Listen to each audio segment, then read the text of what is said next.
Well, good morning, everyone, and I'd like to thank the organizers, the Pontifical Academy of Sciences, Professor Jeffrey Sachs, and all of you for inviting me. Well, it goes without saying, I know you know this already, the challenge of sustainable development is the greatest challenge that humanity has ever faced. It's not a weekend conversation. It's not a marginal topic. It requires a fundamental revolution. And the revolution is mostly to do with the way we think. Of course, it's an ecological challenge, it's an economic challenge, it's a social challenge, and it's probably even much more than that. It is a challenge of our culture, of the way in which we have understood progress and the way in which humanity has cultivated a perception of global success. Fundamentally, we are now realizing that our civilization is at odds with the planet. So in a sense, this requires modesty and a very humble reaction. So we have believed for millennia that humans are more evolved and more developed than other species. Perhaps it's the other way around. Perhaps the fact that we haven't yet found balance with the planet puts us in a very, in this sort of hierarchy of species in a lesser position, at the lower stage. And perhaps what we need now is a totally new and different approach to what it really means to be human on a finite planet, and a planet that we struggle to understand. And this is why education is so important. Education is the basis of what gives meaning to what we do. It's the way in which we forge our way, into the future, the way in which we develop our understanding of each other and our role in the world. And that's why I've decided since the very beginning that I wasn't going to wage a revolution from the Ministry of Education, no matter what. I think this is the other point that I take from Greta Thunberg and all the youth around the world that take to the streets to say something which is so obvious, that we should stop doing anything else, we should just focus on this challenge. And so the cue that I take is do it no matter what. Because it doesn't really matter, nothing else matters if we're not able to solve this challenge. And so what does that mean for a Minister of Education? It means taking the Sustainable Development Challenge to the core of everything we do, everything, in a very perhaps known diplomatic way. Understanding that embracing sustainable development fundamentally changes the way in which we understand education. It breaks the silos of our conventional way of understanding reality. I've said very clearly, I don't think that an economist who is extremely talented in economics but has no understanding of the ecology is a good economist. So that means completely revamping what it means to be a part of the economic community or the economic science. I don't believe that being an engineer that doesn't understand environmental dynamics is great at building bridges, but bridges that do not talk to nature is a good engineer. I don't believe that being a medical doctor was great at fixing people, but doesn't understand the psychological and social dimensions around us is a good doctor. And of course, that's a challenge to our scientific paradigm. We believe that expertise is extreme focus and excelling at knowing everything of one little sector. Well, I believe that excellence is the ability to connect one sector to another, and to another, and to another.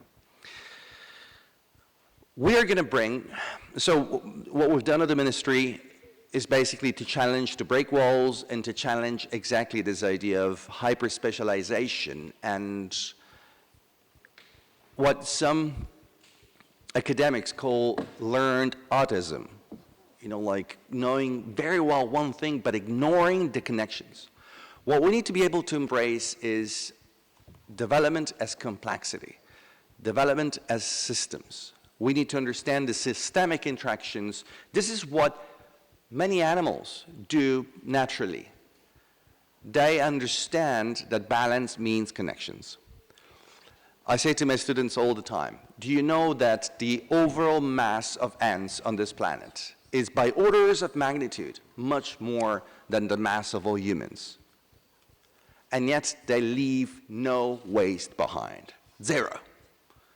They've been able, their infrastructure, their nests can survive for thousands of years. Our buildings collapse after a few years. So there's something fundamentally new about understanding the complexity of nature, the beauty of this complexity, and reconnecting ourselves to the wisdom of Mother Earth. Now, bringing all of this into the Ministry of Education also means revolutionizing what it is that we teach our students at the beginning in primary school, even in pre-primary. We often teach our students to compete, and to compete often at the expense of each other's success. What we need to teach them to work together and to collaborate, because success is a collective effort. It's not a zero-sum game, no matter what economists say. That means understanding systems even when you are a child, understanding how nature works, understanding the balance, understanding the connections between geography and natural sciences, between even art history and literature and what other dimensions tell us about physics and chemistry and so on and so forth. We are going to be introducing a new matter, a new subject in all schools from grade 1 all the way to grade 13. And that is called civic education.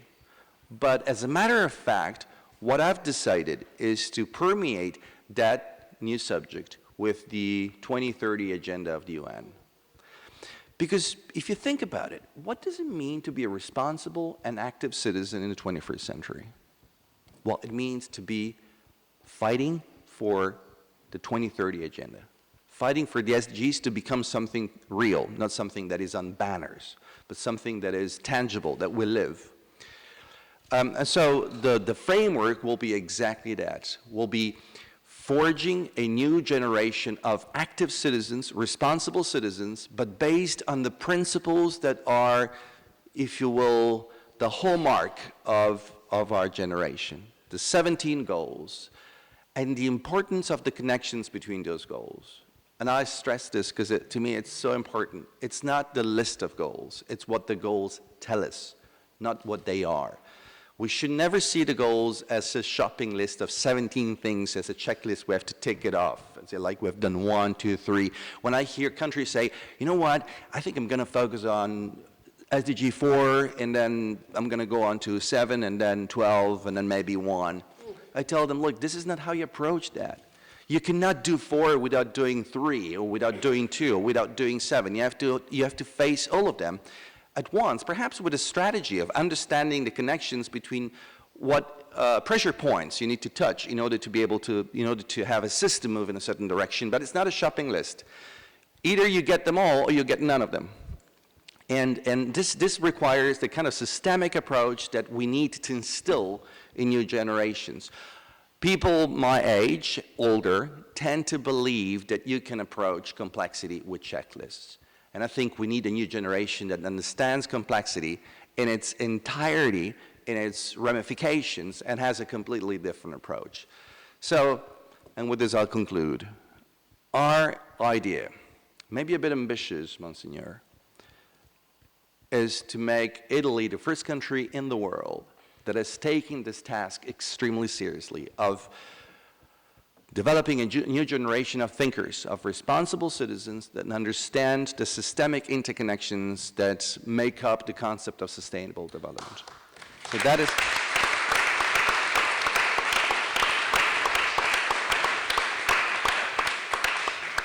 And perhaps we do have a bit of an advantage, because this is, notwithstanding the recent events of the past few years, this is still the land of humanism, of Renaissance. This is the land when Galileo was a scientist and a poet at the same time. We have a long tradition of, like, if you will, cross-cutting expertise. Italians historically have been champions of main street interconnections. Often people say we're celebrating 500 years from the death of Leonardo da Vinci. And often people ask me, what was Leonardo da Vinci exactly? I don't know. Was he an engineer? Was he an artist? Was he an inventor? Was he a doctor? Well, the good thing is that he was all of them at once. He was a creative human being. We have to rediscover the pleasure of creativity. Creativity knows no boundaries. Unfortunately, departments do. And we have to overcome the boundaries of departments, of ministries, of, like institutional sectors, and so on and so forth. And to do this, we need to have new generations that think in the SDG terms, and a bit of Leonardo and Galileo in their own way of thinking. Thank you.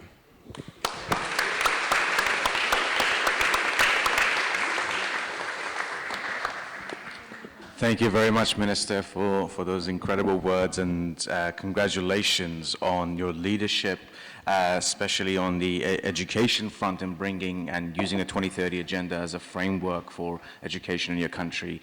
I think a lot of other ministers from around the world should follow in your steps. And I think some of the points you make about systematically approaching the greatest challenges of our time is critical, and that's, I think, what the essence of sustainable development is. So thank you for your leadership in action and practice, but also in your thought leadership in bringing these concepts to rooms such as these around the world. And with that, I would like to invite Ambassador Do. Ambassador Do is the ambassador and chair of the ISTO for Peace and Prosperity, and she was previously appointed by the UN Secretary General as an SDG. I was one of the 17 SDG advocates alongside Professor Jeff Sachs. Ambassador Do, welcome, and you have the floor.